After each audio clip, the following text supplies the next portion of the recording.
Be already in the shot. Hello, hello, hello. We are live doing something a little different for you guys. Usually you just kind of see me shitting around, talking for no reason, talking to myself. But this time I'm talking to two other people. Oh my God. Are you sure? Are you sure you're not imagining us? Question. I don't know.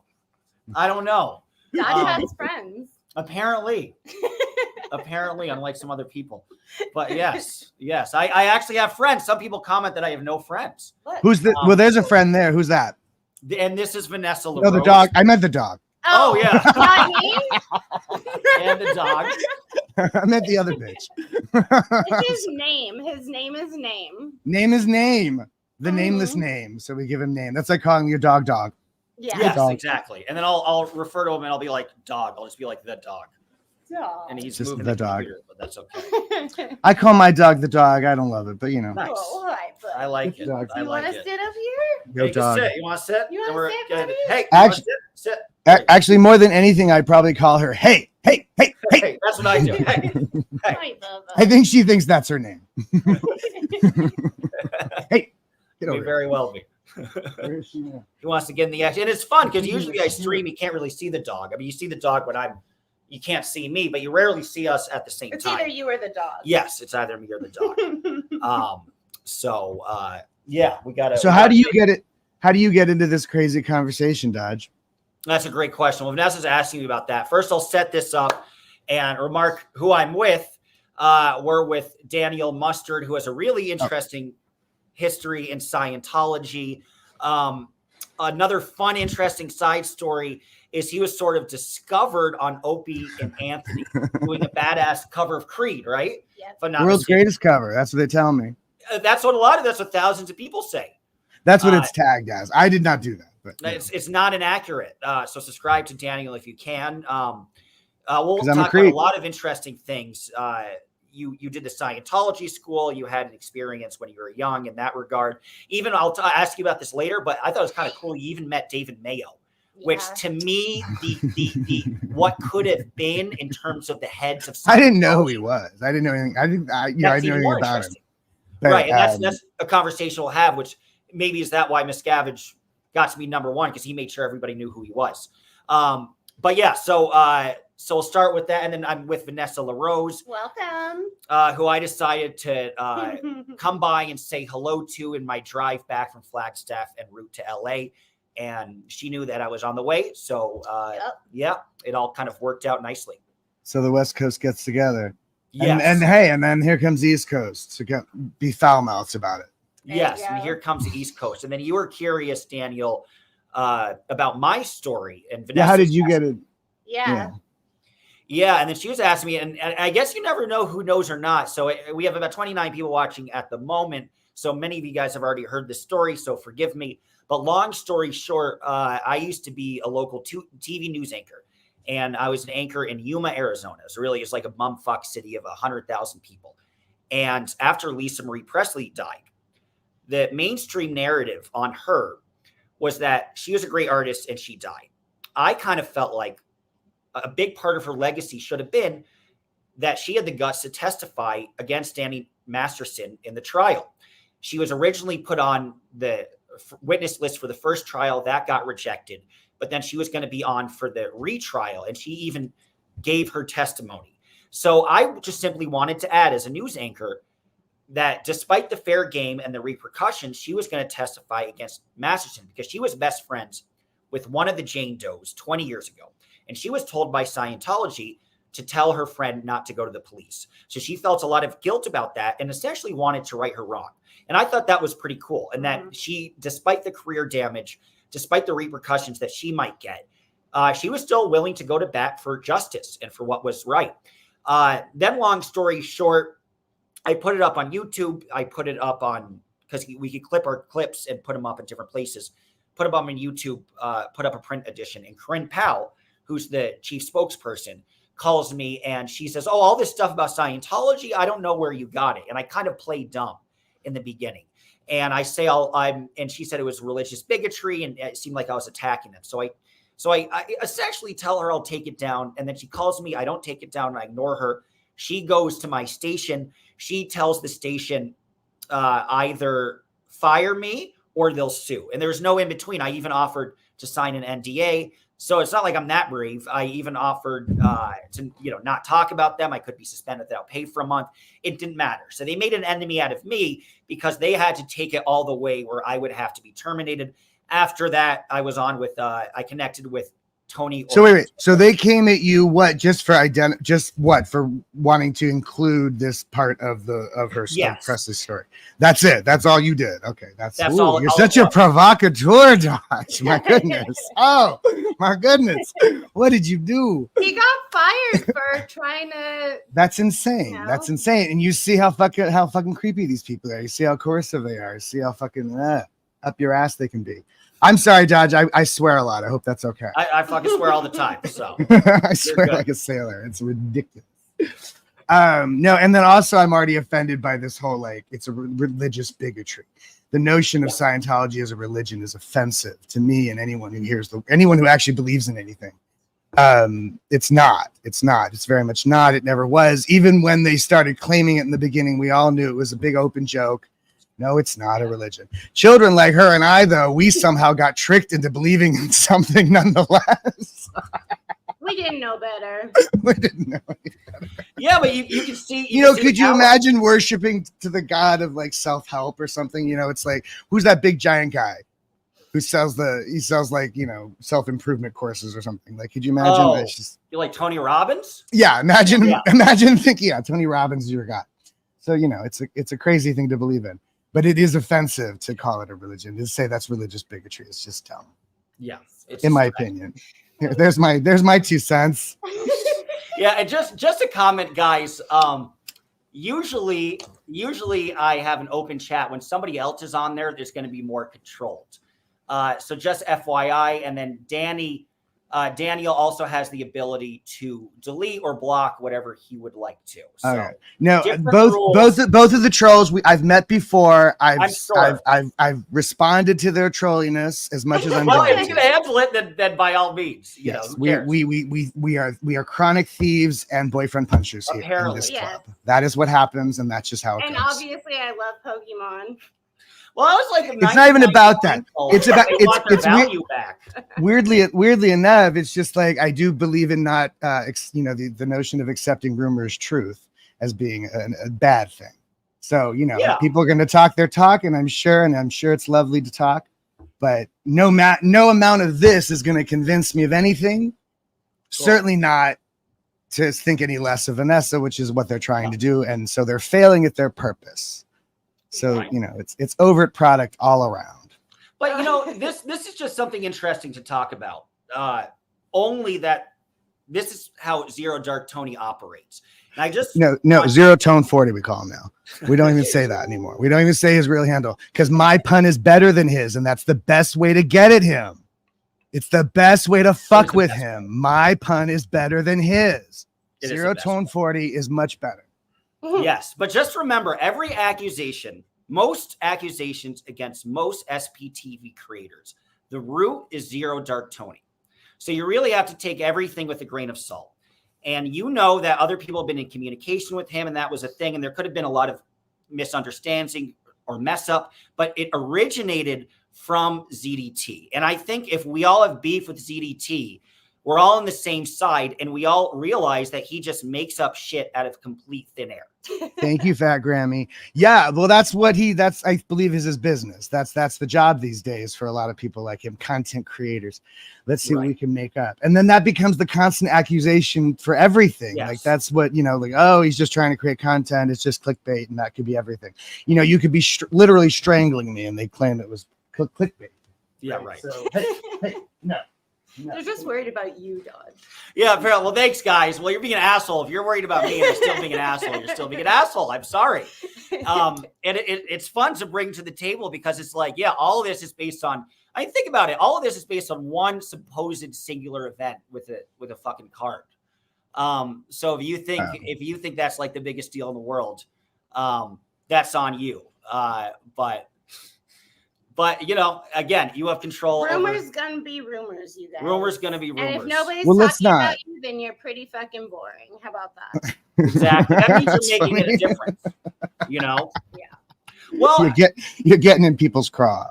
Mm-hmm. Well, speaking of the gravity that you've had, or that the shit that you've had to deal with both of you guys, Vanessa was telling me that there was a real, I don't know how much you want to talk about it, but that there was a real concerted effort to pretty much try to silence you. So do people actually follow you and everything, and the whole kit and caboodle?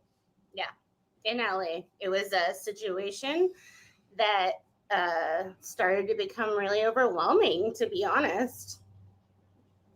Did they ever do that with you, Daniel? After you No, I wish they would. I wish they would, because I'm a ballsy asshole. I'd like walk up to them and like, you know, lick their cheeks or something, do weird things, sing songs at them. You know what I mean? Like, I wish they would. I love it. I love a troll. Trolls are silly, and trolls think I'm cool. So you know, That's I can cool. really fuck. I can really. I agree. You know what I mean? Like the Opie and Anthony audience is kind of trollish.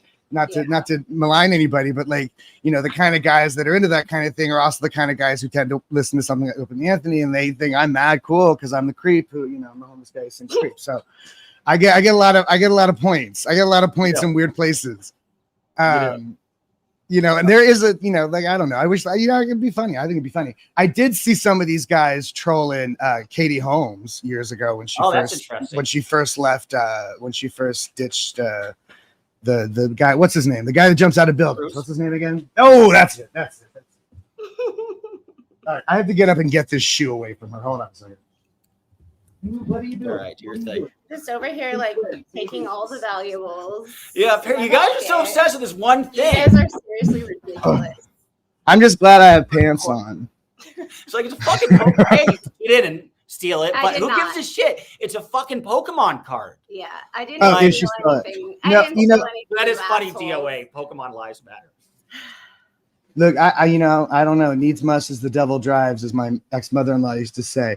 I've stolen a lot of things in my life, you know, and sometimes you need to steal things, and that doesn't justify anything. And also, sometimes ex-Scientologists are paranoid and think things are happening that aren't really happening. Yes. So both those things are true sometimes, and we, the collective me and everybody on this thread, doesn't really know the truth. So it's really just masturbation to keep going Right, on. I'm about. curious. Actually, this is fun. Fuck it. For anybody that's in the chat, have you ever seen a police report? Have you ever seen any tangible anything? All you are is trusting one person, and she might be good intention, but just might have been confused, or perhaps under the influence of Zero Dark Tony. You know, not for nothing, but I myself have accused somebody of stealing something that I just misplaced. You know, So that has happened to me. I've done that, and I wouldn't, you know, and it's not like it's the worst thing to do, but I think it's hard to back away from. It is, and you guys are just throwing this shit out there because of something that originated from Zero Dark Tony, but you've not seen any tangible proof of anything.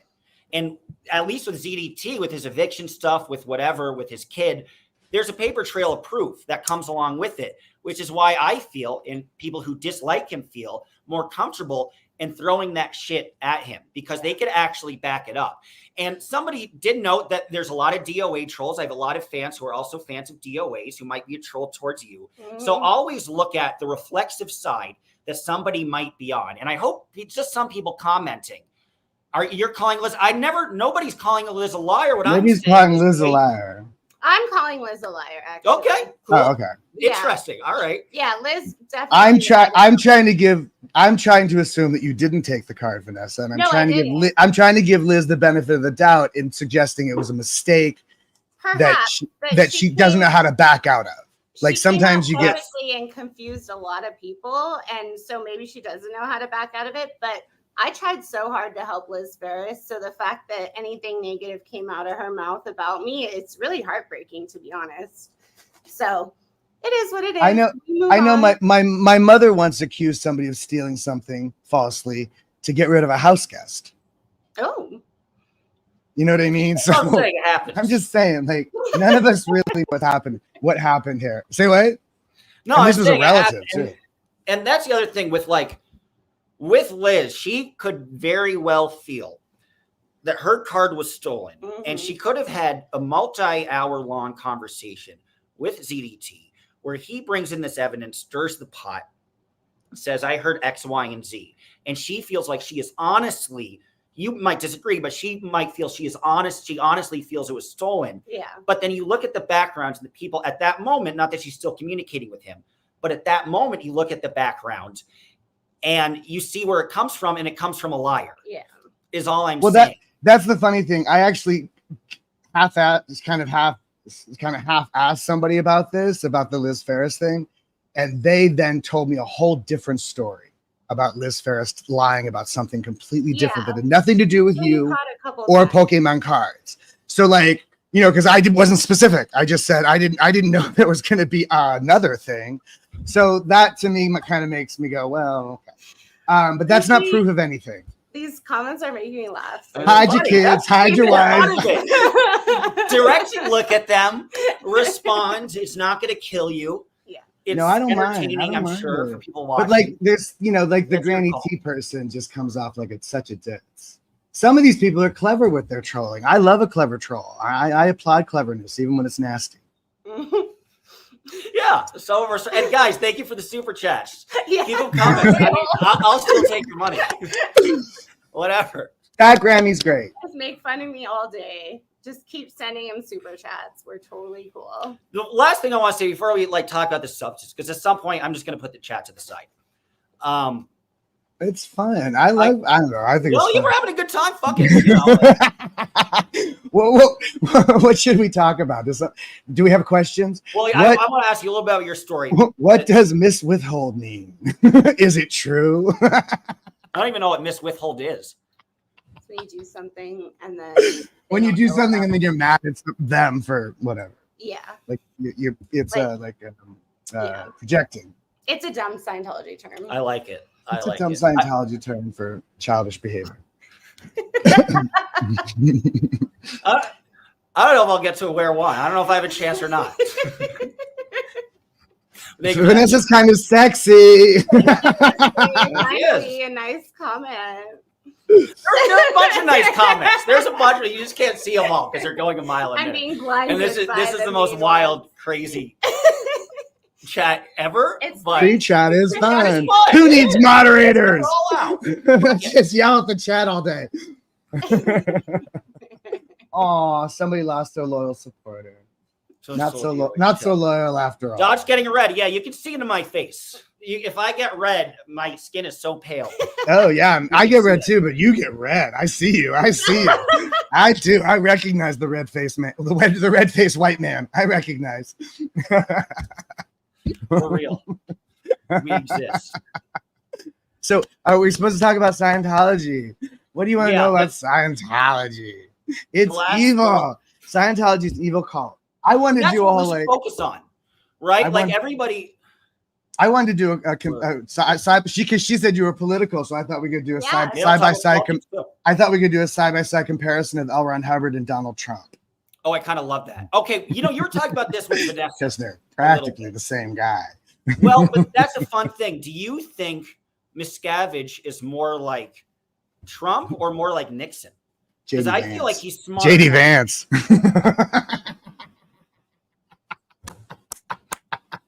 Talk about a guy who wouldn't know what to do in a donut shop.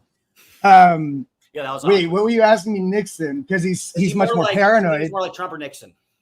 He's much more paranoid, but malignant narcissists are always paranoid. Reagan was super paranoid too. Republicans seem to be always paranoid, except George W. Bush because he wasn't smart enough to be paranoid. No. He had Dick Cheney to worry about that. What was the question now? Do I compare him closer to Nixon? Well, certainly Nixon is known for all the secret recordings. So that certainly aligns more with Miscavage, the mischievous Miscavage, as I like to call him. I like that. Does anybody have any Scientology related questions? Well, all right, so I wanted to, I guess. Here's what I think is funny. They're disappointed in you, Dodge, for not automatically passing judgment. That's what they're disappointed in. How dare you still be friends with somebody who was accused of something? Not proven, not even I don't even know the broader conversation, but just an accusation. And how dare you not toss her aside immediately upon hearing such words? How dare you? What is the matter with you, Dodge? Oh my goodness. You are not keeping Scientology working, Dodge. I promise. Although Yeah, right. Granny's disappointed, and it hurts because Granny's giving me a lot of money. So, Granny, to you specifically, I am sorry. Oh, I Granny saw him in T. our chat the other day. Okay. Yeah, Granny T was trolling us the other day. Granny, I still love you. Keep that money coming. I'm kidding. I still do love you, Granny. I will say this, and I've had a very similar argument before when I had Mitch Brisker on. Oh. And that was you had Mitch Brisker on. Okay. I did. And that was the interview that started a war. Yeah. Essentially, because everybody was mad at me for not pushing back on Mitch, for saying that kids were not. Oh, I got an XO from Granny. We're still cool. Love you, Granny. But yeah, so I got a lot of guff for just talking with him and not pushing back as much as I could have about the kids in the Sea Org. About the kids in the Sea Org. Now he's clarified a lot of that with Nora, and Nora has beat his face in about it. Tell me what you meant. But it takes that initial conversation, and the one thing is, I got to give it to Mitch. I got to give it to Mitch. Of all the olds, he has really he keeps coming back to the conversation, and that's really stand up. And it's certainly more than any of the other old guys. Yeah. Yes. Yeah. And he's done his best. But as I've always said, anybody who's had involvement in Scientology, their story is worth telling. And I know, I don't believe it. And I know that's not what happens anyway. But who are we to judge? As long as, Edwin Edwards used to say, he was the governor of Louisiana, and they can never get him in jail. He had all these tax issues. And he said, the only way they would get me is if they catch me in bed with a dead woman or a live boy. Meaning things are... How very Republican. Yeah. Right. Very, yes. Meaning, I say that gross analogy because people appreciated Edward, despite the tax fraud, despite all of that. People felt like Edwards delivered back for his district. Poverty went down. Education went up. Louisiana had been doing better economically. New Orleans got turned into a tourist city because of his efforts. So did they really care about his tax fraud stuff? No, they looked at the bigger picture. So even if the Pokemon thing was true, did she ever harass anybody? Did she ever shoot anybody? Did she ever say anything mean to anybody? Did she ever try to get anybody fired from their job? Did she ever try to separate a child from their parent? Yeah. Did she ever make death threats? Did she ever make any other type of threats? And all of you are so focused on this like a little piece of paper. And I get, for Liz, that stuff is sacred to her, and I get that. And there's a lot of value. I've seen no evidence of any grifting from any party. I'm slow to pass judgment. And even if I thought you stole the card, I would not think less of it. That's all. That's not what happened. But so what? And if it was, who gives a shit? That's not what it is. And yes, there's some comments here saying there's no proof. There's no proof. There was an accusation that may or may not have been induced from somebody from the only other thing I know is some other story where she said something she shouldn't have said to somebody she shouldn't have said it. Right. So I don't know Liz well enough to speak too much more about it. And that's the point. Like, what am I gonna argue with more people who don't know enough about none of us know. This is about Thank you, Rio for Life, Kim D. I appreciate that. I just want to recomment from CDO Brown because he is a ZDT supporter, but we're tight. He says, "Wow, Dodge, he went from a legitimate journalist to the gutter." What I love about CDO Brown is he says this intermittently, and then I'll do a video and he'll compliment me and his faith in my journalistic integrity be restored. And then I'll do another video and then he'll say, "You went from a journalist to the gutter." And then I'll do another video and he'll be happy with my work. And then I'll do another one and he'll say the same thing. So can't make everyone happy. You can't please everybody, right? Still love you. You can only please. You can't please everybody. You can't only please some of the people some of the time, whatever. There's some stupid phrase I'm trying to bring up. I don't remember it. You'll learn the hard way, Dodge, about the red flags. All right. Yep. She is. Annette, here, there's a real question. Yeah, Jeanette, or Annette, rather. She is an ex-Scientologist. Vanessa and I both were born in Scientology. Our parents were very devout people. I was actually born in the Sea Org. and was very lucky that shortly after I was born, they changed the rules and kicked all the mothers out with small children. Stupidly, my brother's mother went back. My mother wanted to go back too, but they wouldn't let her. That's interesting, huh? Well, I think she made more money for them on the outside. Okay. She was working her ass off all my life. And everybody, the assumption was she was doing that for me, but it wasn't for me. It was for them. It was all for. So but I had to bear the brunt of being blamed for it. So what was that? Your parents were like real career people in the Sea Org, if I'm not mistaken. My father, my father ran away from home when he was a teenager and joined a cult. Wow. Like past generations used to run away and join the circus. He joined a cult. And he was, a hippie of his generation. He was very, very, like I say a lot about that generation of people. They were all like kind of seeking some sort of new way of life after, there was the World War II and the early boomers, and then Vietnam and that, and the whole 60s, right, as civil rights and all that, and people just wanted to they were trying to find something else. A lot of people ended up in Jonestown. We could have ended up in Jonestown, Vanessa. Yeah, it's the same type of people. It was those same kind of hippie new age looking for. It was all the same kind of people. Well, it's interesting. Timothy Leary too, and Charles Manson. All these people factor into this story. Interesting. Well, it's interesting. You said an Aaron's thing, which is really fascinating to me, that there was a real division of time when it went from kind of being the free age, new age, hippie stuff to David Miscavige turning it corporate. Yeah. Could you see that? You were probably super young. Like, do you remember Scientology pre-Miscavige at all? Yeah. And the vibe. That's my only real fond memory. That's the only things I want to remember about it is the stuff that happened before Miscavige. Is that much better? I remember saying, well, the people were better. The system wasn't any better, but the people who were interested in that at that time were better. And they kept declaring those people. Those people were constantly being they were squirrels. That was the commonality, was all the people you liked who were making sense. Because as Vanessa and I have talked about, you spend a lot of time making sense of his nonsense, but there's a certain intellectuality to that, I guess. Yeah. And so the people who knew how to make sense of it, I guess, were the people I was impressed by. I love that. I don't know. That's our comment. That's so funny. If Danny had a job, he would. Oh, they're talking. See, everybody hates everybody. Yeah. There's a segment of people who hate this guy named Danny, who's an active, committed protester. Not you. Okay. Not you. Danny is different than Daniel. So this is like the troll. Well, in California, people still call me Danny. There you people go. in California still call you. I still call him Danny. What if they're the same people? You never know. So does Jamie. Jamie still calls me Danny. Danny. Theory, so everybody in the chat can just regurgitate it. I just saw my name suddenly in bold. I was like, hey. No, it wasn't about you. It was the other one. Danny's like the nicest dude in the world. Like literally the nicest guy. So of course somebody picks on him. Yeah. Well, no, even not. Like he's so polite. Like I have to do it. And everybody else has to do it. But that's like how hilarious. Like my stream is completely open.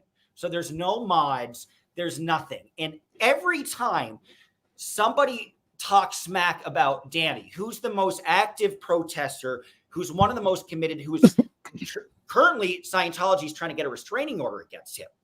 So it just goes to show the more effective you are, the more attention you get, you're reflexively going to get a certain amount of shit talk. Yeah. And even though this has nothing to do with Danny, you still have a segment of people talking about him for no reason.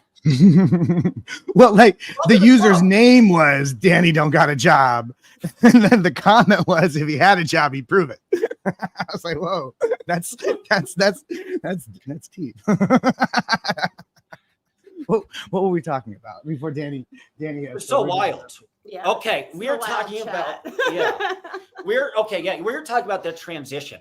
So that's from the hippies. Yeah, back in the day, there was some great hippie dippy type folk. They were groovy people, and that's more for kind of California, I guess, than it is Scientology. But it's that ilk again, seekers, people looking for something new, interesting, something better than the mainstream middle class American blah blah blah blah blah. Right. So there was a big rejection of that. Obviously, in the '60s, that's half of what it's about. little boxes, that stuff, right? And those people, I like those people. But they all got declared. A lot of them got removed. or whatever, shipped away something, the groovy people were all gone. And then at a certain point, I remember noticing, and I would have said at the time that Scientology was stuck in conservatism. Like Scientology got really super conservative. And it wasn't, it was, Scientologists were famous for their beer and wine parties, and they were famous for some debauchery too, way back in the day. And then it all got super tight, and you're not even allowed to kiss in the stairwell anymore. And that's just, the harder you try to maintain control, the more everything starts to pressure cooker and try to burst out of your fingertips. What do you think it is now? Do you have any feeling? It seems like it's mostly pretty conservative. And I heard that it's super conservative, and it's totally corporatized. And, David Miscavage very much got in the business of buying up real estate and building a sort of whatever you want to call it, an empire or something. I don't know, because he doesn't really own anything because it's whatever. So whatever, but he controls it all. They have to spend the money. Right. And that's the loophole they use to spend the money, is buying real estate under the guise of orgs are going to be useful or helpful to the community. And of course, they never even open the stupid orgs, and they're not even helpful to the community when they do. It's all a big lie. It's not a religion. Revoke their tax fucking exemption. I feel like a politician. That's my talking point. Revoke their tax exemption. Revoke their tax exemption. Yeah. That's the way to get at them. It's all about the money. If you're gonna, understand it, it's all financially, it's all profit driven to begin with. So go for the profits. Well, I do wonder, is it the tax exemption that created the first spark of conservatism? Because of we should have less taxes, less government imposing on us. And I wonder, I think it might have been kind of the pretense of religion, because in order to get that tax exemption, we had to pretend to be a religion. I think that's where the rules started getting weirder and harder and more constricted. I mean, I don't really know all that. I don't know for sure, but we're super anti-government as a group. Right, which is conservative. Yeah. Right. Anti-big government, right? Anti-government until you need government, right? They used to raid the IRS offices and stuff. They used to do crazy shit. They harassed the IRS people, the guy who ran the place, they sued all of them. And then according to Rathbun, they just walked in there one day and was like, look, this is costing you a lot of fucking money. Just give us what we want. Like a total gangster shakedown, old school gangster shakedown. Interesting. And that sounds about right. That certainly aligns with what I thought I understood at the time.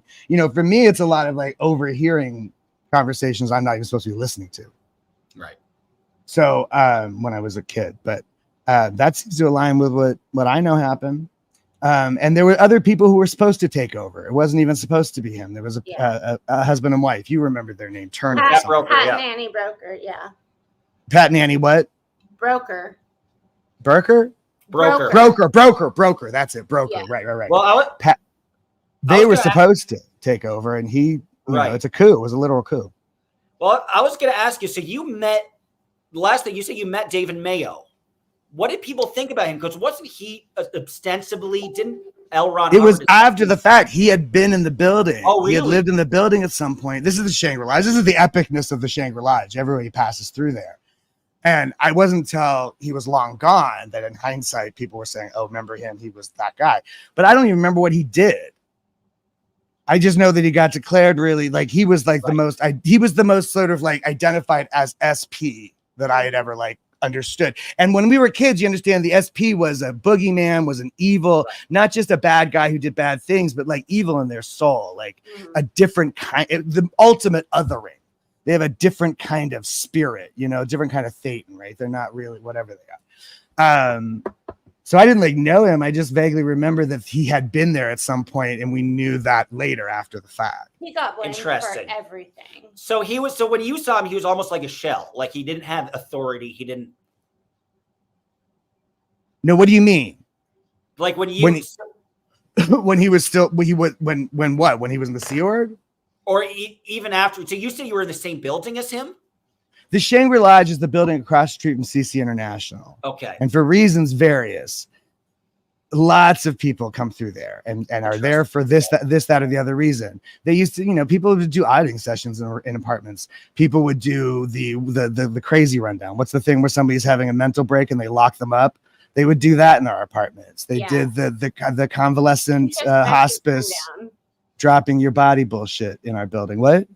The introspective rundown. That, okay. You know, I don't know. Again, I was too young to really know him, but to know exactly what why he was there or what his presence was necessarily, except ominous. And it was really just the sort of thing that people were talking about after the fact.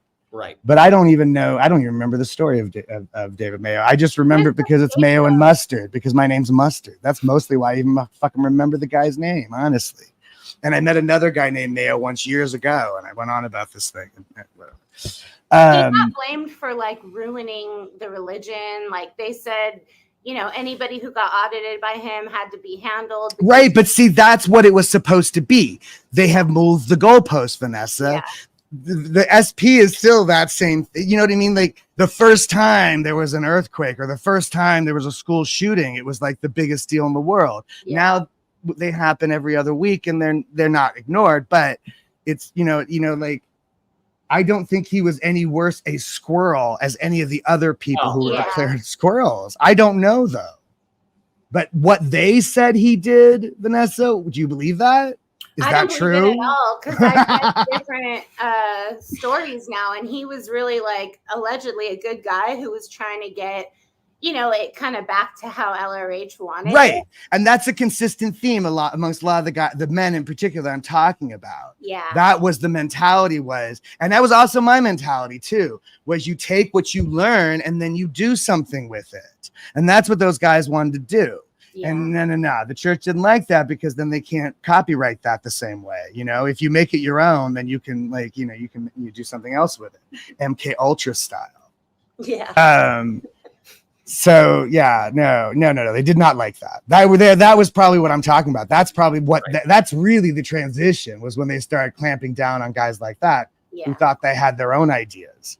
Yeah. And you're not allowed to have your own ideas. And again, this is the mistake of taking it seriously. These are people who took the theology and took the bullshit. They took it seriously. They wanted to do something with it. They wanted to help people for real.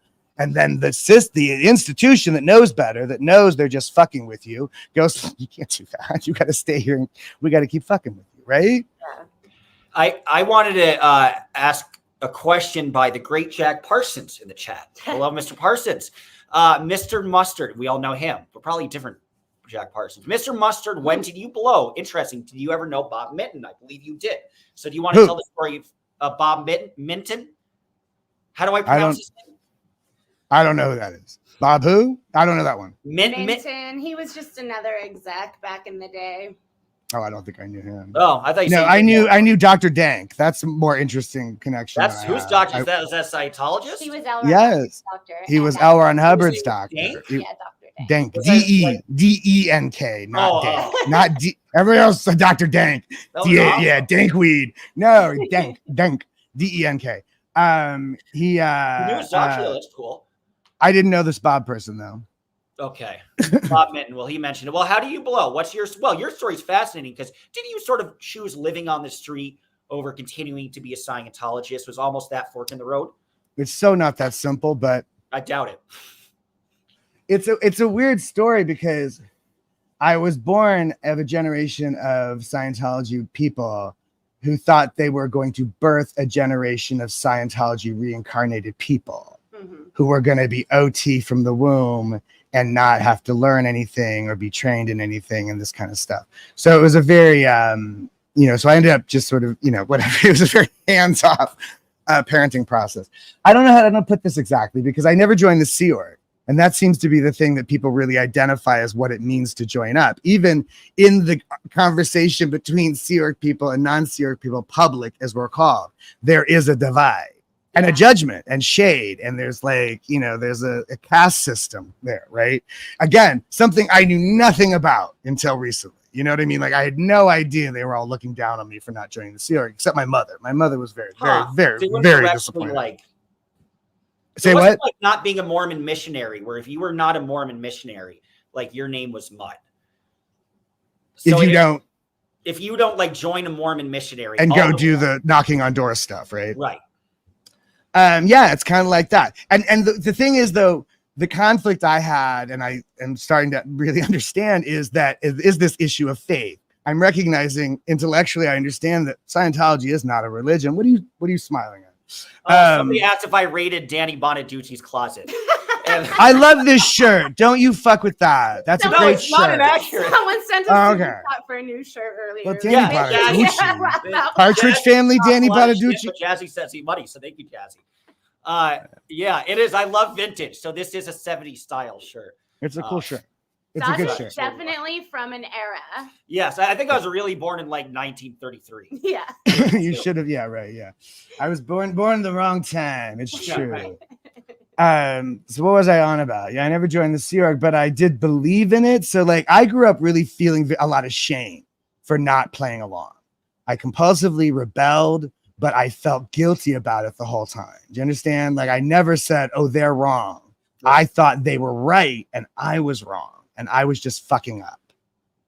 So whatever that means. So I didn't join the Sea Org, but I grew up right across the street from Celebrity Center and was treated like somebody, like, I don't know, like I was called to their ethics office as though I were a Sea Org member, even though I was not, stuff like that. I was in trouble a lot in the same kind of way. And I continued to work for Scientology companies, kind of Scientology owned and operated companies that ran their companies like Sea Org, like missions or like orgs. Similar stuff. So like, what was the question? When did I blow? Like I didn't, again, I didn't know I needed to. I didn't know I was escaping. I didn't know there was something I was running away from. The fact of the matter is I've been running away from it all my life in very slow increments. But it wasn't really until I got across the country, until I came to New York, that I even started to realize there was something wrong with that, because living on the streets was better. So interesting. You came to safer. New York, you came to New York and you consider yourself still a Scientologist at that moment. No, I don't think so. I don't think I would have identified as a Scientologist, but in the same way, a lapsed Catholic kind of always feels Catholic. Right. Did you feel a new sense of freedom when you were out there? I felt safe. I felt safer.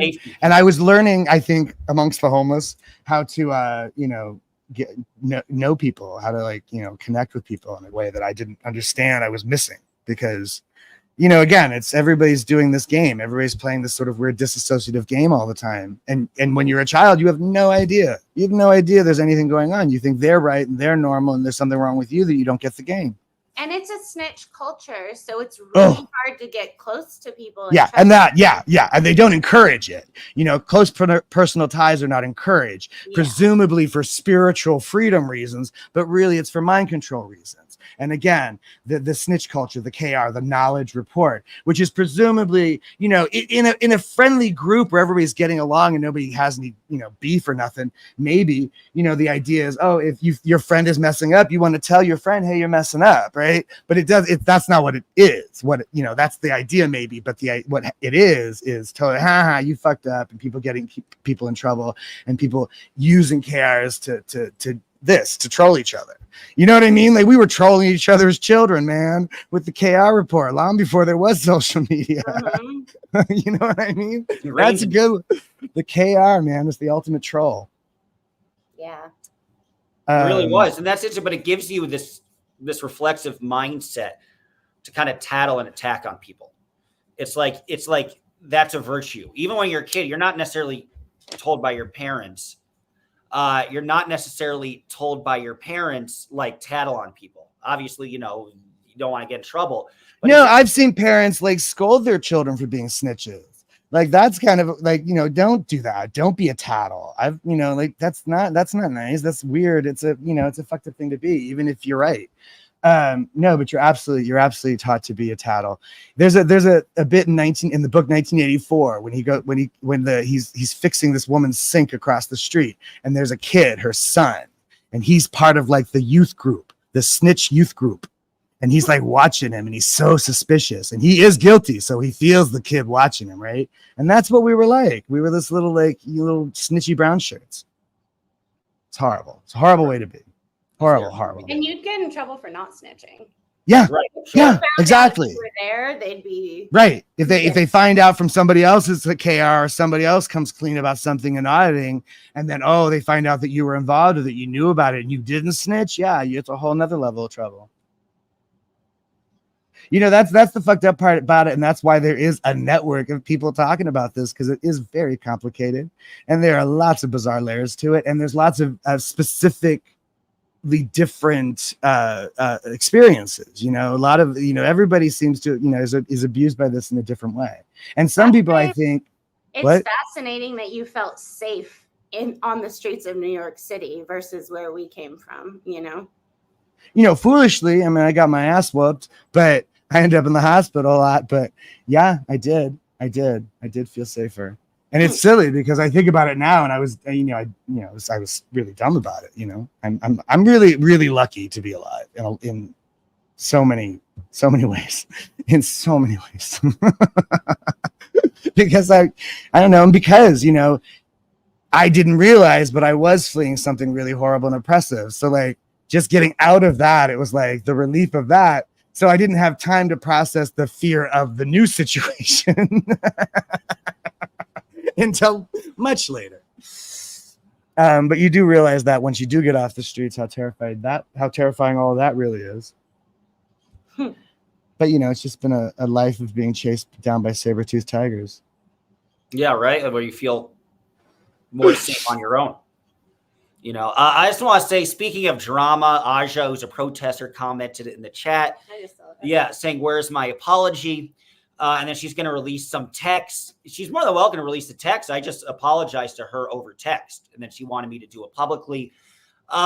Listen, Aja, I respect Aja as a protester. I apologize for saying she was very eager to, and that can be dangerous, to connect with some dangerous YouTubers. But then she's made comment after comment on Zero Dark Tony's chat, and she's insulted a lot of my friends. So do I need to double apologize to Aja? No, I said I was sorry. I didn't initially say I was publicly sorry. I'm sorry for saying those comments, but she's dug herself deep in terms of not saying really nice things to people that I care about. So if Aja wants to release any sort of text, she has my full permission to do so. That's my statement on that, in case you guys are curious. But yeah, so I'm curious, Daniel, what were the Scientology schools like? Were they like normal schools? Would they put you in there for like, was it longer? Was it like 10 hours? Did you actually learn anything even semi-relevant? Well, I'll tell you, when I finally did get into public school, I was way behind. They put me in remedial math classes at first. And then I ended up in advanced placement classes. So they were wrong about that, you see. And what was it like? I don't know, I had a lot of really weird issues with just word clearing, just like having that conversation with a word clearer where you're supposed to like speak in your own. Kind of. There's this sort of there's this obsession with, so there's obsession in Scientology with getting everything word perfect. You're supposed to learn every word that he spoke or wrote anyway, word perfect. And you're not allowed to pass a lot of the levels until you do. Every single definition of the word as well. Right. Every word. Words like the. Wow. And there's a whole process to defining a single word. Yeah. And especially when you get to weird little words like as or if. Yeah. That have really? How do you even define that? That have 30, and they have 32 definitions on top of that. They're words that at first you're like, I don't have any. Entire job is to enforce this. Right. And that's Nora. Oh no, Nora. So really? Yeah. Did you ever meet her? When you were? She remembers me much better than I remember her. I'm still having trouble remembering who she was. I think I know, and I need to talk to her about it because I think I've remembered now who she was. But she certainly remembers me. And she was a staff member at CC who was tasked with the job, one of many, who was tasked with the job of handling Danny Mustard, because it was an embarrassment. My father was on staff there. He was the manager of the Manor Hotel, and then he worked in accounting for a while downstairs. And my mother was the manager of the Shangri-La Lodge that had this sort of unspoken partnership with them. So yeah, they did not. And see, when I was a child, again, this changeover. So when I was a child, the manor grounds was all run down. And it wasn't like the beautiful hotel, chateau, go fuck yourself, Huh. whatever it's called. The Renaissance was a canteen, literally. And that was my stomping grounds. That was my playground. We that was like a public park to me. I had no idea it belonged to somebody. I mean, it belonged to my church. You know what I mean? So I played there all the time. And there was a big area in the back called the ditch, which is now a waterfall, and it's all pretty bullshit. But it was just a space, and there was a rope swing and stuff like that. And we spent a lot of time in the building and around the building, on the roof. Nora mentioned having her first kiss on the roof of CC. Oh I was like, God. oh shit. There was like standing up there. It's so beautiful. so many things have gone on the roof of CC. If that roof had eyes. You've seen it, right? CC? No. It's on Franklin Avenue. Oh yeah. I've seen the structure. I've never seen like what it looks like from the roof or anything. Yeah, but it's cool. The CC, it was built by William Randolph Hearst. Oh really? The Wow. little Patty Hearst connection is always fun. Yeah. And when Ron bought it,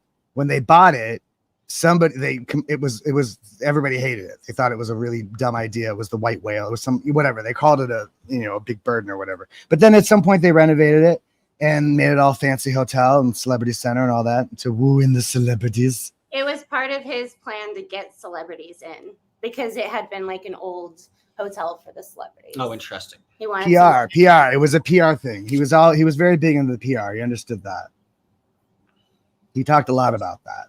Black PR, bad PR, good PR, all that bullshit.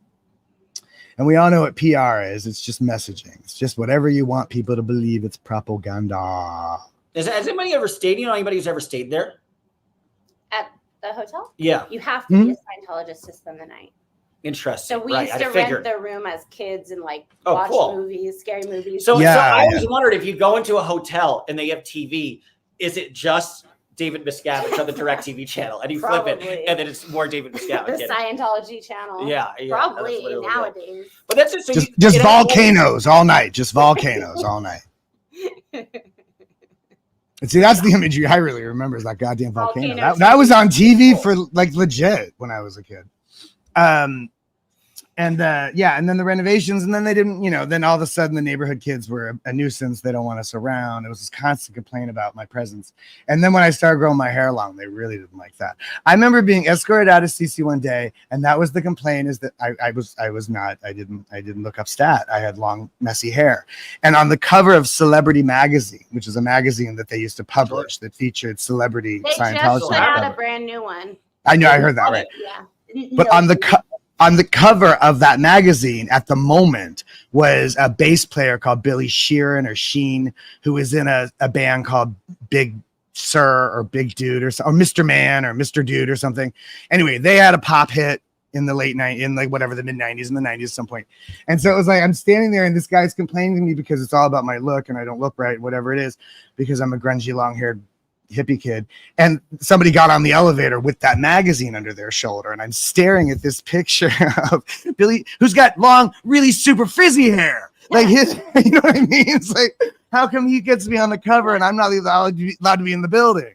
Celebrity worship was very strong. Yeah, well, hypocrisies abound. Again, trying to make sense of a nonsensical system. I was beating my head against that a lot growing up. I'm curious, do you ever meet any of the current celebrities when they were young? You ever get to meet like Michael Pena or even any of the Mastersons? Oh God, I have met a couple of the Mastersons, cool. But we weren't friends or nothing. I was poor. That's the thing also about public and the caste system, right? So there's poor public and there's rich public. So Danny Masterson's mother was a very prominent casting agent in LA. Right. So not only did she have money, but she was powerful and in a Scientological sense, because she can make celebrities. Right. Vonnie Ribisi, I knew him. Oh, wow. Juliet Lewis, I know their whole clan. There's no shit, clan. Really? There's yeah, just like 3 or 4 siblings in there. It's crazy, right? There's Lightfield and Juliet, and they're the children of Jeffrey and Glennis. And then Glennis had 2 more kids. We're not sure I don't know who their fathers are.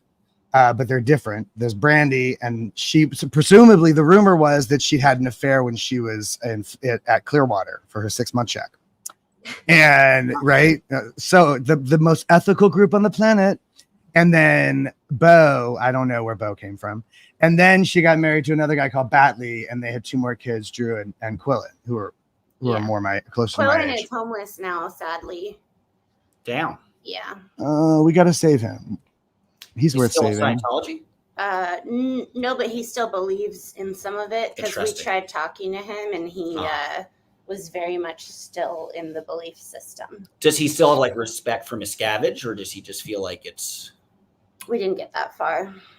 Yeah. So there's the thing. I never had respect for Miscavige. Well, who would? So that certainly is a turning point My for me. parents. Is that what who did? Is your parents, Yes, right? yes, My mother worked very hard to pay that man money he didn't need.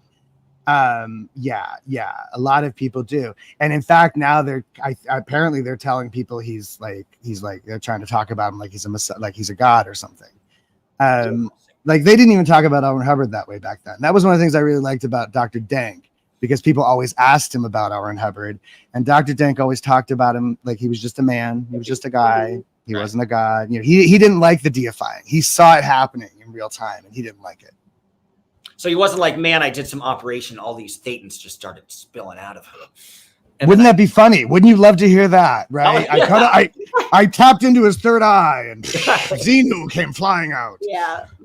You know, there were people who used to do that, actually drill holes in their head to presumably to access their third eye perception. No, really? Yeah, I think people still do it, to be honest. But back in the 70s, people did it a lot. And they were paranoid about fluoride in the water because that apparently builds up a coating that covers up your third eye. That's where it all started. Cool. Origin story. These are the old school conspiracy theories. Yeah. These Now go way back. they're all conspiracy, no theory. Yes. Here's a fun thing. If it continued in the hippie vibe of the 70s and even early 80s, Miscavige hadn't taken over. A, do you think it would still exist? And B, if it did, do you think it'd be a lot more fun? Yeah, like we've been joking about how if they led with the Xenu shit, led with the sci-fi stuff instead of keeping it secret. If they were just That- honest about it. Right. Like that would be more honest. That would be a lot more fun. I think people would be really into that. Yeah. You know, but you know, it's all this secret paywall bullshit. Like, yeah, that's religious. Holy. Paywall. Pay up. We call it the wall of fire. I never knew that. Yeah. Okay. Yeah, the wall of fire. I remember the first time I heard that I wasn't supposed to, and there's a fear that you might burst into flames. Yeah. If you hear about that and you're not supposed to Yeah. know yet, if you're not psychological, if you're not OT prepared. Oh, I was very frightened. Oh, wall of fire. Would they ever tell you stories? Would they ever be like, I knew of this one person who did burst into flames? Or are they not that? Look, dude, I don't know how old you are, Dodge, but when I was a kid, spontaneous combustion was a thing that we believed in. South Park episode about it. If it was real, somebody would have caught it on a camera phone by now. Yes. But you remember, like back in the day before camera phones, apparently it happened every other week. Like quicksand. We're also worried about quicksand and spontaneous combustion. No, I don't think that's real. I don't think that anybody ever burst into flames because they heard about the wall of fire. We did hear a lot of like, this person came back because they were Scientologists last lifetime, and now they're this person. Well, I marry Sue Hubbard. So. Yeah. or no, there were stories about people, like there was a guy who told a story about jumping off a bridge, like to kill himself. And right at the last moment, he realized, I can't fix this. That was the cognition. That was apparently what, and he miraculously survived the jump. And so he's there to say, my Scientology saved me. That was his win, presumably. But that was the thing that he remembered. I don't know why I remember that. Yeah, it's interesting. Just FYI, apparently Emma Robinson wants to ask me a key question. The chat is moving so quickly, I can't keep up.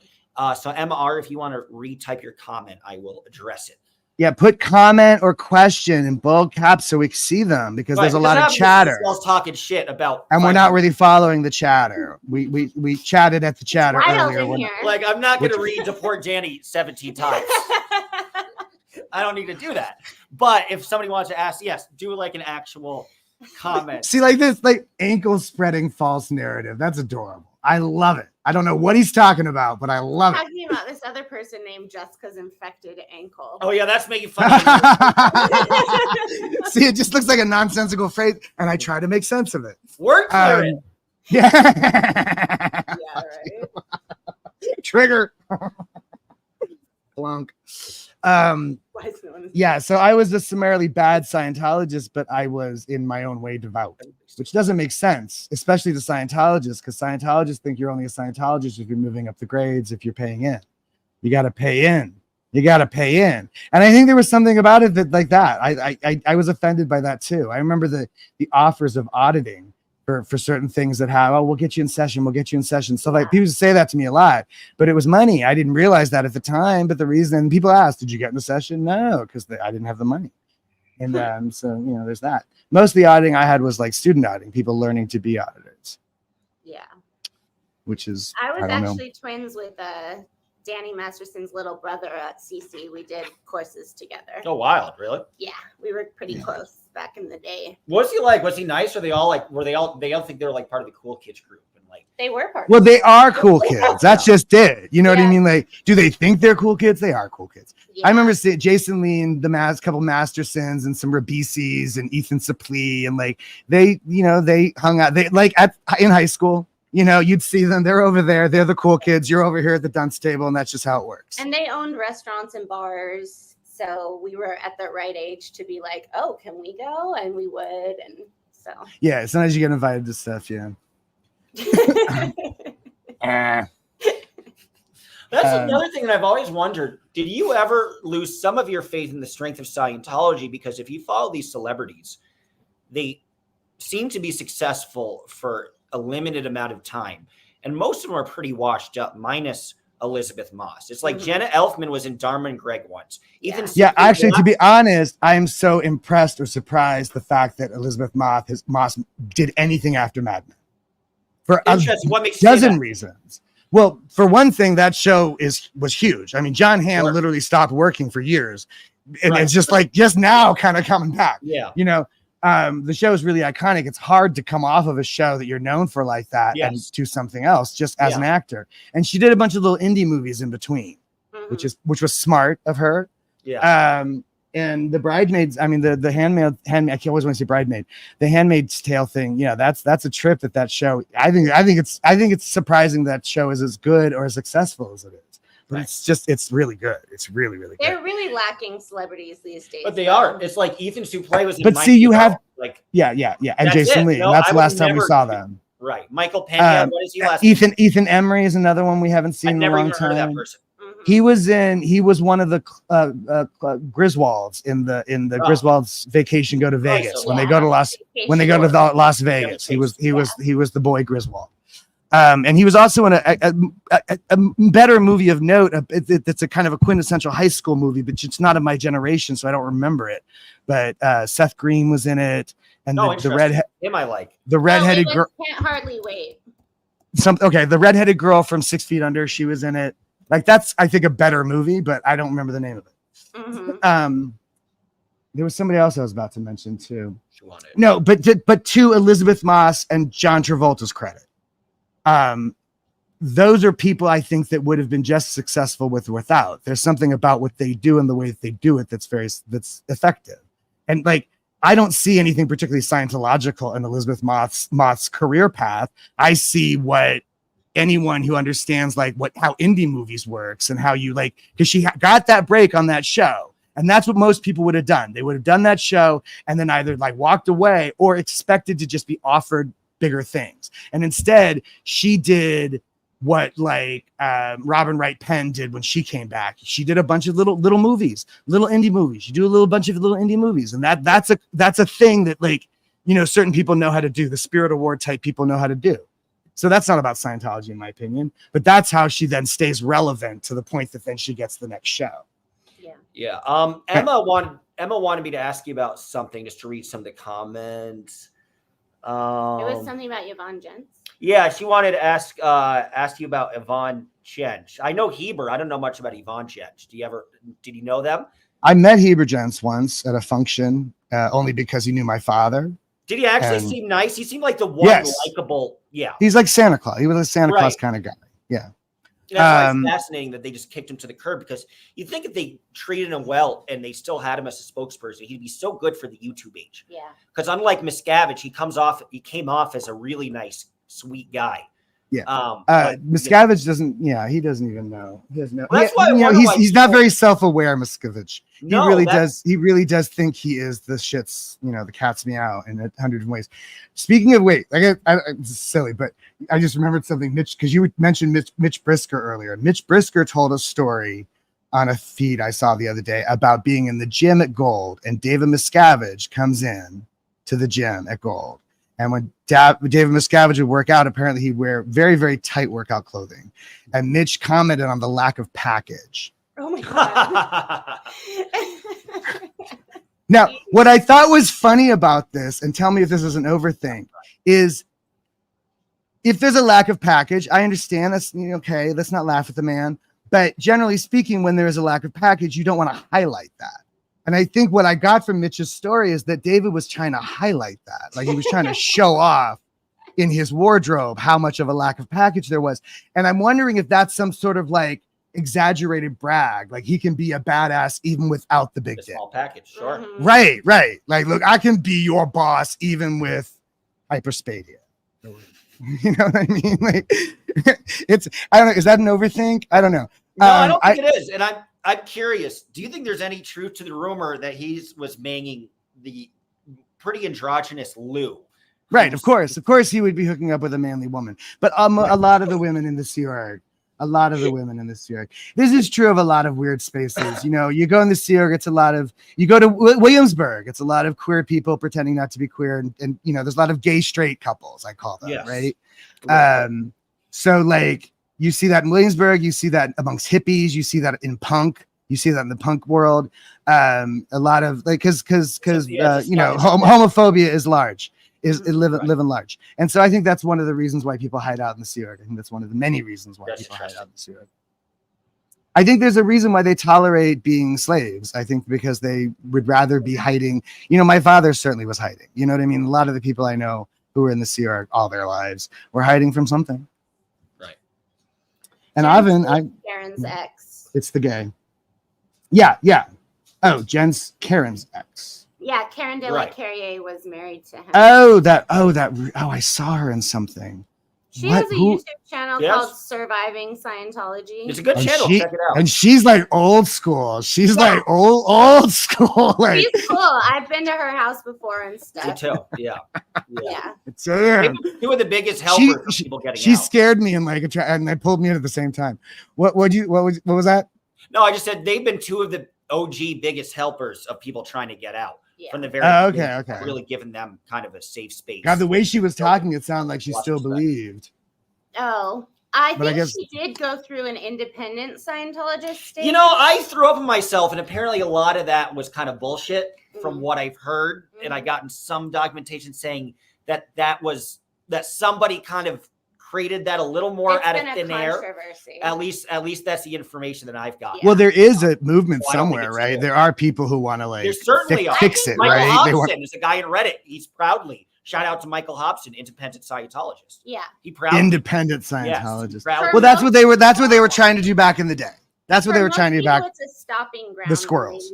Some, not all. Yeah, but yeah. Some people stay though, because they still believe in the tech. They just think that the church is corrupted now. Right. Because of Miscavige.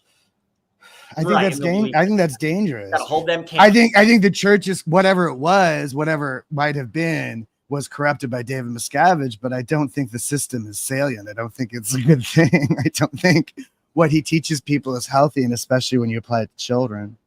Yeah. I want to ask a question that Shadow had, which is really interesting. What's up? Looking for a friend? Yeah, that one. Yeah. Who joined Scientology.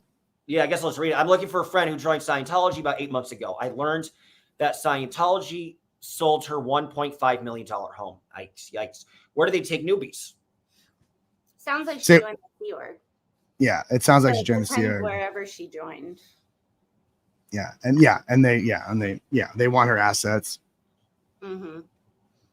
But that's weird. It's like, did they bleed her dry with all the ed courses and made her sell her home? And then they're like, well, you could continue if you join the Sea Org because then you get it for free. Is that one of the incentives? It's like after they bleed you dry, they're like, you still have more to do. So just join the Sea Org and you don't have to pay for it. Sometimes you join the Sea Org and then they bleed you dry. Well, If you're they right. know you have money. Sure, right. I'd imagine. Yeah. And if you have assets when you join, they figure it out and they try to weasel them out of you. Yeah. This is why I didn't join the CR because. I mean, they go through your mail, they see your bank statements. It's Right. really fucking creepy. That's wild. Yeah. Yeah.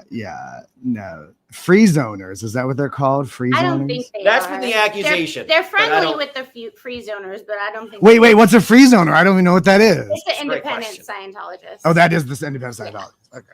Well, they can do what they Offshoots. want. I hear that even the e-meters paywall now. You have to pay every year or something to keep it working. Oh, to get Yeah, it like serviced. Something. Yeah. No, I mean like it literally stops functioning if you don't pay the upkeep. Oh, bill that's or something. really? crazy. That's what Wow. I heard. I don't know if that's true, but They it have, wouldn't. like, That sounds like something they would do, don't you think? it is. Yeah. That's Um, modern because you couldn't do that with an e-meter in 1962. Yeah. A friend of mine has one of those, the old wooden ones, just on display in his wood? living. Yeah, just Why? on display in his living room for no reason other than to point at and go, "Look what I have!" Shit. And what's funny about it is for him, it's a reference to William S. Burroughs Oh, because sure. there's some famous old photographs of William S. Burroughs on the e-meter. Really? I don't think he was No ever way. a Scientologist. Yeah, with one of But the he old. hung out with all of them, right? I guess because Burroughs knew Jack Parsons and Parsons knew. They all knew each other, Elron. so I'm sure they all sucked each other off at some point or another. Well, If Burroughs was involved, there was oral sex. Burroughs Trust liked me, that.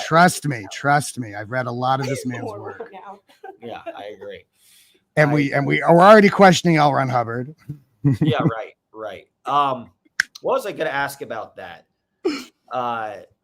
There's a fun comment. ZDT said exactly what he meant to say, or the judge would have thrown it. He is a disgusting, he's a human being. Respect to that. Amen. Oh, what was it? I want to ask you something about Elron way back. Oh yeah. Do you think he was, oddly enough, like a revolutionary counterculture figure? And do you, Mike, give him credit for this. Do you think he was partially responsible for America getting desecularized later on? The move away from the Bible, from Christ. Do we largely, because everybody says the 60s is radical, but so was the 50s. Because the 50s, they started thinking we could look beyond the Bible and beyond Christ. Well, that's the difference. That's the difference between beatniks and hippies, right? The 50s and the 60s. Certainly, the beatniks started it, right? But right. Right. But wait, the first thing you said was he an icon of the 60s or whatever? In as much as Charlie Manson is, yes. Right. A lot of great things, Charlie Manson. Right. He's not just famous, he's infamous. I mean, have you heard him with the Brian Wilson's pretty infamous too. right? Anyway, what was the other half of that question? Do I think he might have had something to do with the return to Christianity, or the moving away from? Yeah, he's certainly part of that conversation, isn't he? And early on. When was Dianetics exactly? So 1951, right? Yeah. So I'm thinking, I would say he probably does have something to do with it. I question the level of influence. See, one of the things that I misunderstood growing up, I thought we were bigger and meant more to the world than we do. Yeah. So the first time I said that to a psychiatrist, for example, that I was born in the Church of Scientology, I expected to get smacked. I expected him to go, oh, one of these, but he had no idea what I was talking about. Yeah. So I don't know how far was his reach really. Yeah. A part of a much bigger conversation about secularism, certainly, but I don't know how much influence he had on it. Certainly, I thought he had more influence on it growing up than I believe now, but I don't know. Well, yeah, I mean, it's interesting. Ironically, even though the numbers were the highest in the 80s and the late 70s, I would arguably say the most famous, influential part of Scientology had to have been the beginning, because it was front page news.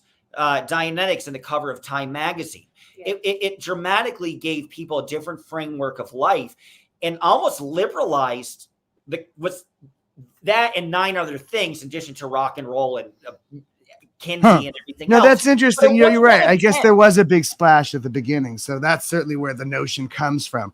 But like,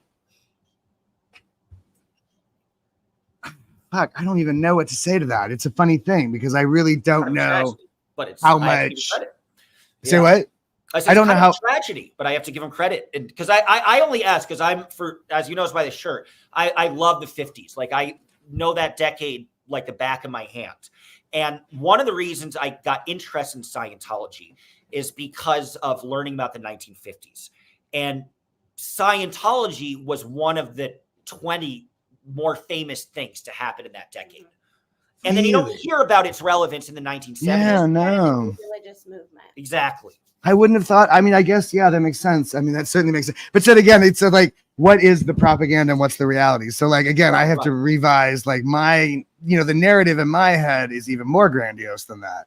So then I want to go, oh, no, I have to throw all that away. So may I forget that there was some legitimacy to some of this story. So, yeah, okay. So it was a much bigger impact in the beginning than I seem to remember. Okay. Yeah. Well, it started with Dianetics. Right. And Dianetics was the big thing. But that was different than the whole full-blown religion, the whole, it wasn't even technically. I guess it makes a little more sense to me now why he thought he could build a religion out of it. Yeah, because he was famous for 2 years, 1 or 2 years. And he was one of the more famous pop cultural figures of the early 1950s. Bigger than Tim Leary? Bigger than what? Timothy Leary? No, the acid guy. Certainly not. Tune in, turn on, and drop out. No, yeah, that's but remember, see, people remember that. Sure, and that's right. But that's like, but remember, L. Ron Hubbard was 13 years before him. So a lot of that does. I mean, what I think L. Ron Hubbard was very smart in doing was studying under Jack Parsons and copying and pasting it and taking away the satanic shit. Mm-hmm. So it didn't seem evil, and it seemed like it was a new way to live life where you don't have to be this ultra committed Christian, which used to be the only way of thinking for people in the 1950s. And then people looked at this, the first book was Not How to Win Friends and Influence People, but there was a book a year before that's very famous. That's his famous self-help book. And that was kind of the first one. And it taught you how to live and think in a non-religious way, although it had still some religiosity. And then L. Ron Hubbard took it to the next conclusion. Yeah. So you're saying I should read Dianetics. I think you're good. Maybe. Ron references that book often. Oh, really? Yeah. So there you go. So, okay. So that's the book. So Dale Carnegie. Right? Dale Carnegie. Yep, exactly. Yeah. Which is the other book? How to Win Friends and Influence. Oh no! I was the one he was trying to remember the title. I thought you had it.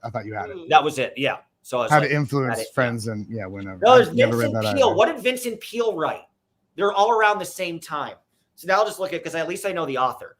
Mm-hmm. So I'm curious if I'm it's it's like on the tip of my tongue. It is very famous. Probably The Power of Positive Thinking. Yeah, I don't read self-help. The Power of Positive Thinking. I don't read self-help. I'm pretty sure I think that's what it was. Yeah, it was. It's Power of Positive Thinking, and then How to Win Friends and Influence People. Mm-hmm. And it's like Dianetics was a direct. It was like I'm okay, you're okay. Somebody else said I remember that one too. I don't even know that one. I like that. I'm okay, you're okay. Yeah, that's very yuppie. That's very 80s yuppie. It sounds very yuppie. And then there was Men Are From Mars and Women Are From Venus. Right? Sure. Yeah. That was a classic. Lord. But it's yes, thank you. It's Susie. I'm trying to figure out how to segue into vagina monologues. Cool. Does that have anything to do with Scientology? Is there a vagina monologue Scientology connection? No, I just said Venus. So Venus with vagina. That's just whatever. I'm crazy. Don't mind me. I was born in a cult. Mm-hmm. That actually leads me to a question I've always been curious about if any of you ever know. Scientology has produced their little videos. Have they ever, in any of their duration of their existence, have they ever had a local theater and done theater performances, especially if they're trying to create and cradle actors? That's hilarious. You know what they do? They love is Cuckoo's Nest. One Flew Over Cuckoo's Nest. Really? They put on productions of that all the time because it paints psychiatry in a negative light. Nurse Ratched is the villain. Yeah, too. But yes, right. Yeah. Nurse Ratched is the villain of the story, or Nurse Ratched, depending. have They some love at that. the Garden Pavilion at Celebrity Center, and they do a lot of plays in there. They do. Okay, interesting. And I they saw send the- out to a lot of actors, like, come to our free seminar. And it's their way of trying to get young people. Interesting. And it works sometimes. I saw Tool perform in that pavilion. Mhm. Wow, really? How are they? That's so That's cool. badass. At the time, they were the most amazing thing I think I've ever heard. Yeah, I bet. At the time, it really blew me away. I also saw the Pointer Sisters. Oh, that's No, cool. really? I'll take in it. that Cool. pavilion. They performed a Christmas show. God, they were never Scientologists, I hope, were they? No, Isaac Hayes used to bring all sorts of people He was into hardcore. the conversation that wouldn't normally, I think, have been there. Yes. There's a question still about Shaka Khan, but Yeah. Wow, So really? we're wondering about that. Yeah. That's because upsetting. I saw her at CC once, and I didn't assume she was a Scientologist. I assumed she was just there to see Isaac Hayes for some reason or whatever. Or like, Isaac would like come by and just have a tour or something like that. Mhm. And somebody else said that she was indeed a Scientologist. So I don't know, but I find that Black people are usually smarter than that. Well, Reverend Alfredi Johnson started bringing his Presbyterian church over, and it started to be a very large Black presence. Oh, wow. That's interesting. They Yeah. just let him come in there? Yeah, they were like, Weird. come on over and bring your church. And then some of them just slowly converted. And then Is there's that a one of thing. the reasons it's now like a relationship with the Nation of Islam? Yes. Yeah, no. You know what that's about? That's PR. That's about painting themselves as underdogs. Well, We're the but poor. We're the Farrakhan is alternative. getting all But of the no, but see- FM commission from that. For Well, sending yeah. all of I'm sure there's money involved. I'm just saying, as far as like the motivation behind the move, I think is about making it, aligning them with this. We're just an alternative. We're just an unusually misunderstood. We're legitimate, but it lends them legitimacy where they don't deserve it. Yeah. But The Nation of Islam, NOI the isn't- Muslim Brotherhood, they have more claim to legitimacy than the Church of Scientology. And Yeah, it's aligning pretty them with odd that. pairing. Yeah. Yeah. But I guess you see the connection. It's like the religions that feel like they've been attacked or jettisoned. Yeah. There's like a common theme. And I heard there's been a Mormon COS crossover as well. Oh. Slightly. Yeah. People no, mentioned that. I wonder how true I'm that is. surprised there hadn't been. There were Mormons. I knew a lot of ex-Mormons in Scientology. Interesting. Oh, Tamara Wilcox. Tamara Wilcox was she was married to like the king of the Mormons. He has some crazy title like dragon or something. And I forget, but she was like wife number 3 to like the head guy. And so she was like, she wasn't having that. She ran away. She ended up in Chicago, and she was part of the group of Chicago who started like the improv thing in Chicago that is still alive today. And she's kind of famous in those circles. And she in Los Angeles taught improv for years and years and years, and made fun of Mormons all the time, Mhm. and thought Scientology was so much better. Seemed more like it's sort of a lateral move, seems like to me. Yeah, maybe they're just used to being in that kind of high control environment, and so they just fell right in. But she escaped that environment. Like she was literally the one that ran away because she couldn't deal with being, second best to her, third best or whatever it was to her husband. Mhm. And but I don't know. But the Scientology, I don't understand. I don't understand how you leave one crazy. Well, I guess it makes sense. That's like the nature of abuse. You leave one abusive relationship and then walk Yes, right into yeah. another. They call it right? cult hopping. Yeah. Ooh.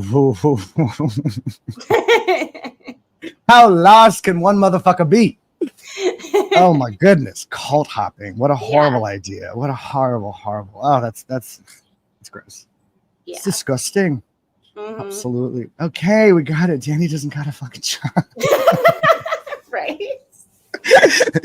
I'm this close to making a record. Danny doesn't have a fucking job, and he cannot prove it. No, this is all about the other Danny, remember? I know. That's But how I'm in- random these comments are. If you look at the chat, it's like them like starting beef with 3 people that have nothing to do with the stream. Who you don't even know. You probably don't even know who Danny is. No, I have no idea who Danny No. is. Danny You don't Masterson? follow Danny him? Masterson No. doesn't have a job. Wait, so what? Danny I think you DeVito. Right. You don't know who Solomon is, I assume.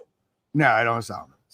So this is a message for people who think they're important and they realize in the bigger Is it- world, even in the it's- Scientology world, people don't know who they are. It's the basement dwelling trolls that have, Yes. idea, what like is to say it? the same Grandiosity, the grandiosity, or Yes.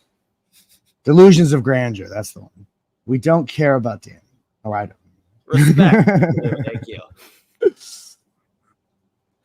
Thank you. Thank you, Linky Lou. Linky Lou is like everybody's here interested in dumb drama while Daniel is telling interesting stories. Come on. Amen. And how can people subscribe? Just to remind them while we have a bunch of people watching. What is the full name of your YouTube? Oh, my YouTube is I should remember this. Homeless Mustards. No, wait, it's Daniel Mustard's Homeless Songs, but I'm hashtag Homeless Mustard. If you search Homeless Mustard, you'll find me.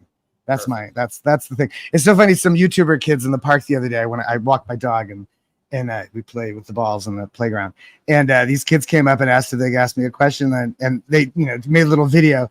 And then at the end of it, I said hashtag at Homeless Mustard, and they were so concerned. It was so cute to me how like, oh, I'm so sorry. They were just immediately like this. Oh my God, they were so sweet about it. And I was like, I'm not homeless anymore. Just that's just the name I go by.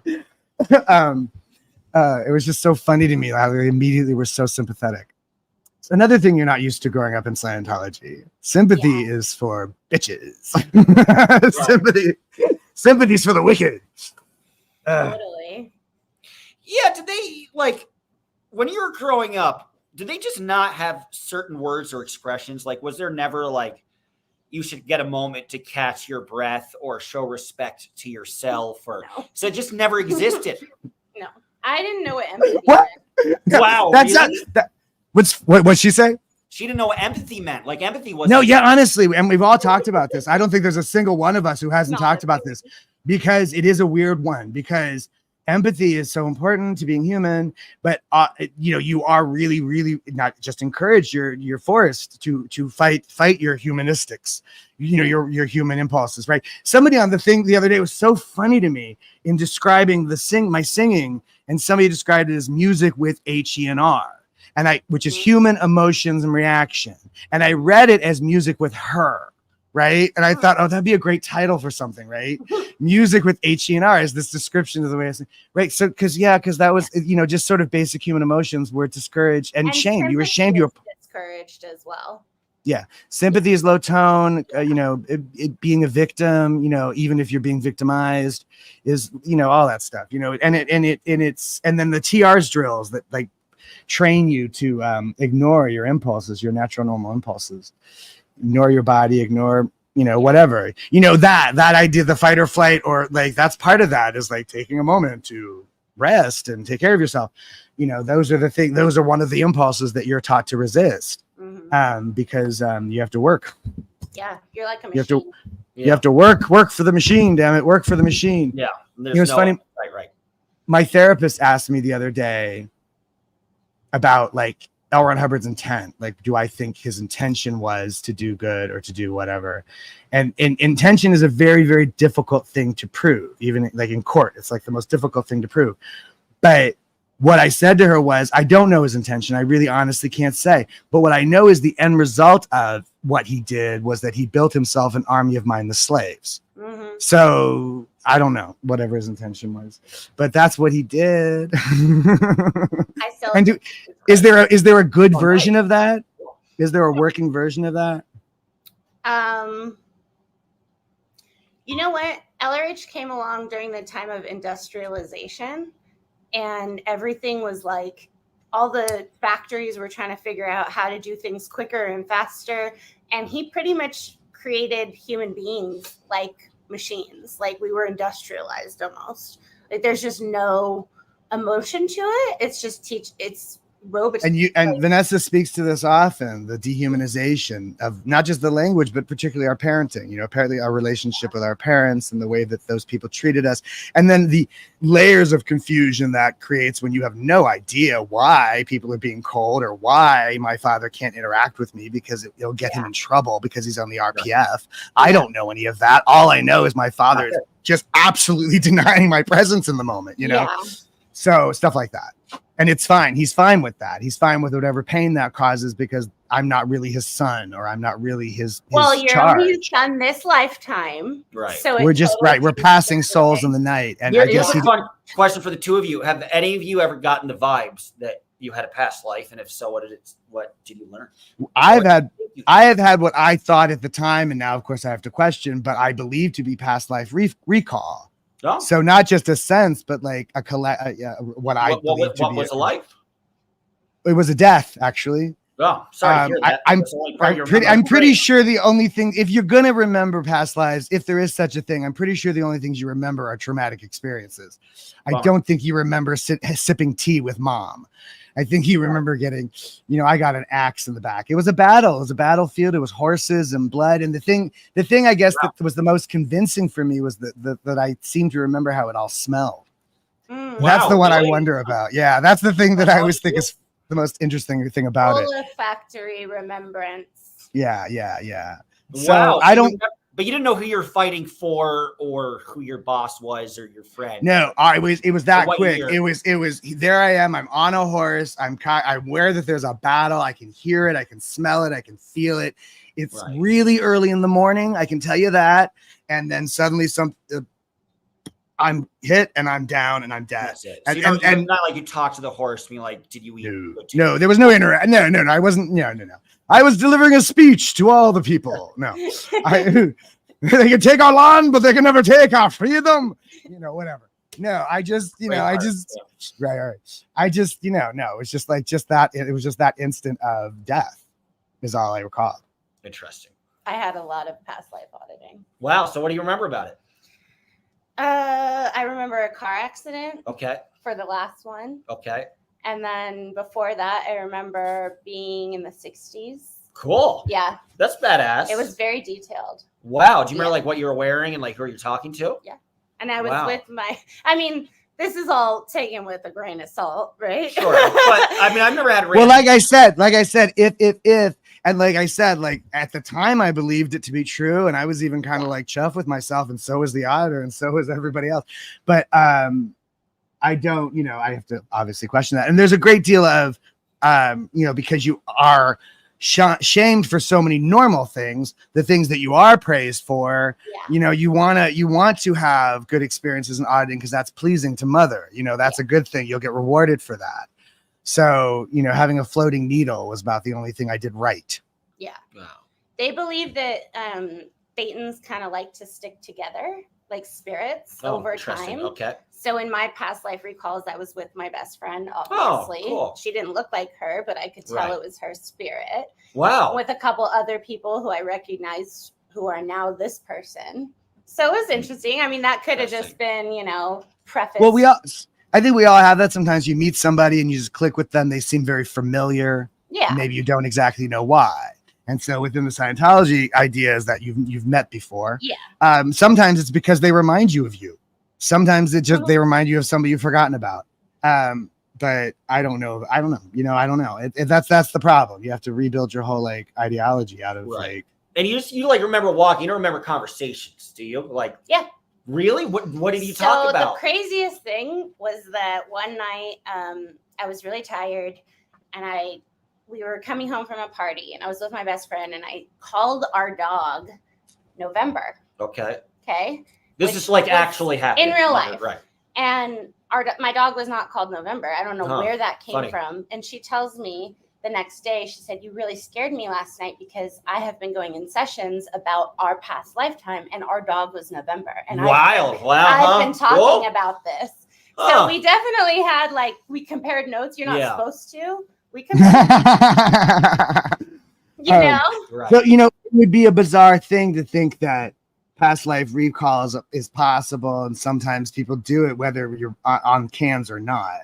I don't know. I don't know. And there's certainly lots of theology. But it's instances. It's never details. It's never I remember I was dating that person. It was 1967.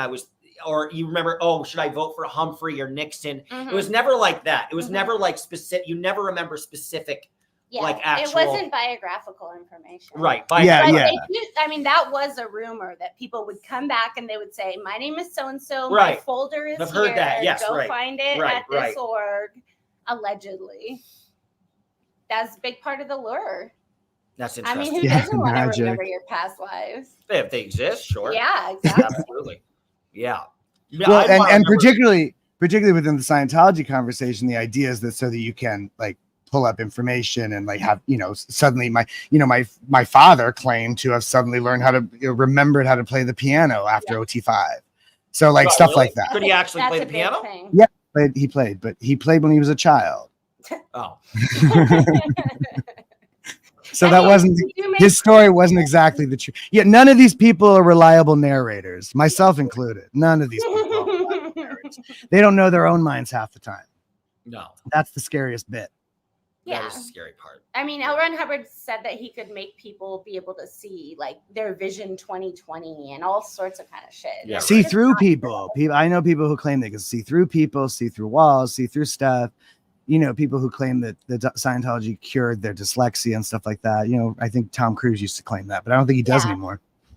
But either way, it's all just bullshit. Often it's just sort of the normal evolution of a person, and they go, "Oh, look, that's because you did OT 6 and 7 and blah blah Yeah. blah, and so that's why you grew up." No, you just fucking grew up. Yeah. You know what I mean? Like the clear cognition is like I take responsibility for the getting whatever. Letting shit get the better of you. That's about as much as it is, right? You have responsibility and keeping yourself.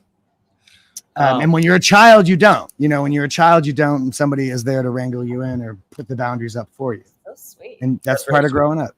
Yeah. Thanks, CO Bill. I agree. Kind of work together. Yeah. Thank you, CO Bill. Yeah.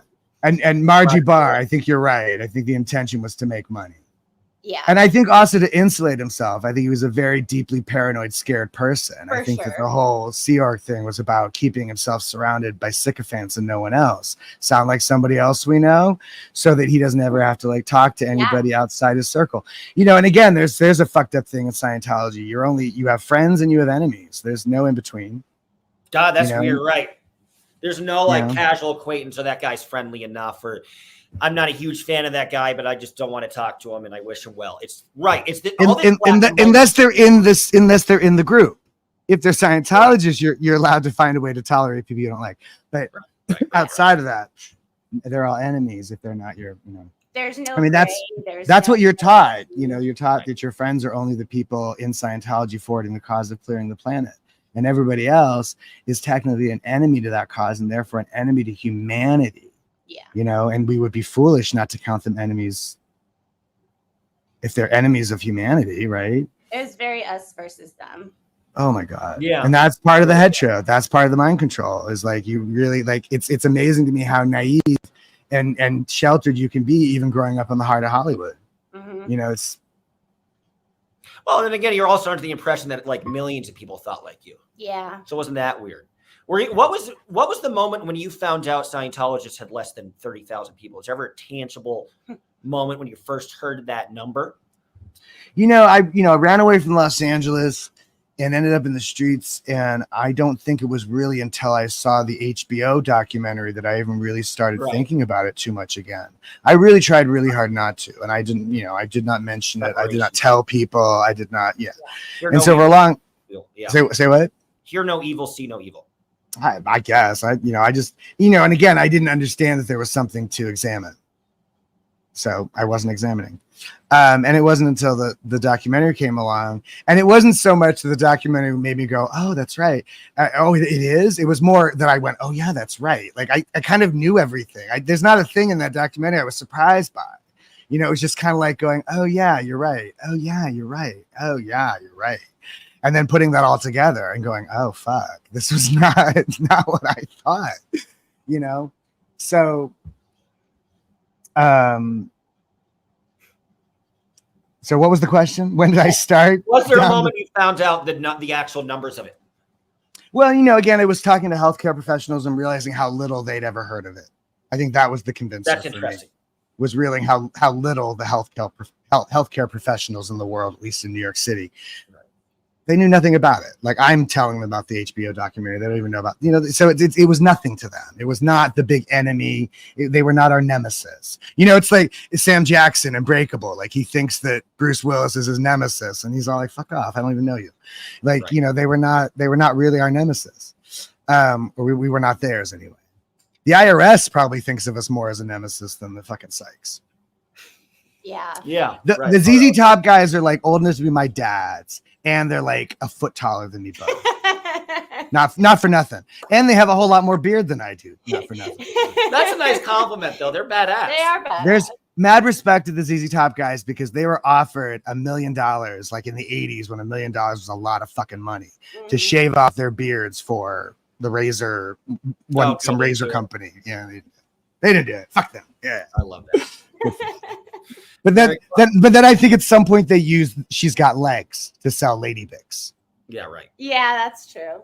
Right, that she's got legs. She sells the razors to the ladies. That's what counts. Very cool. I think I might need to move on, sadly, because my dog is getting very antsy. This Is dog it time to needs go? outside. Yes, antsy dogs run the world, man. Yeah. Put that That's on how tape. we end every stream. We're like, all right, funny. this dog wants to go out. I I can guess tell. we gotta run. Antsy dogs, man. My antsy dog rules my world. Ain't that the truth? Well, we should do this again in the near future. This is awesome. And Yeah, nice to meet you. Someday I'll come back to LA and smack y'all around a little, turn your face red. Sounds fun. But we'll do a stream. I'd love it with the three of us again. Obviously, I'm not going to be in Joshua Tree for very long, but let's definitely do this again for the 2% of people shit talking. Fuck y'all. I don't give a fuck. Vanessa's great to have on, so we'll continue to have her on. And I'm doing another stream with my brother on Sunday, so that should be fun. Cool. Is that tomorrow? That's tomorrow, isn't it? Yeah. So that should be fun. I won't be going live tomorrow. So guys, if you want good content, watch Daniel's stream for tomorrow. We're a trip, the two of us, and we both have again both born and raised in Scientology, but we have very different stories. And maybe some of these trolls will come and join us, and we can yell at them. I'm sure Jamie be good at yelling at trolls. All right, go walk your dog. Hey, have fun. It's nice to meet you, Dodge. Take care, guys. Bye. Nice to meet the trolls. Thanks for hanging. Yeah, right. I like a troll. Right. Be clever.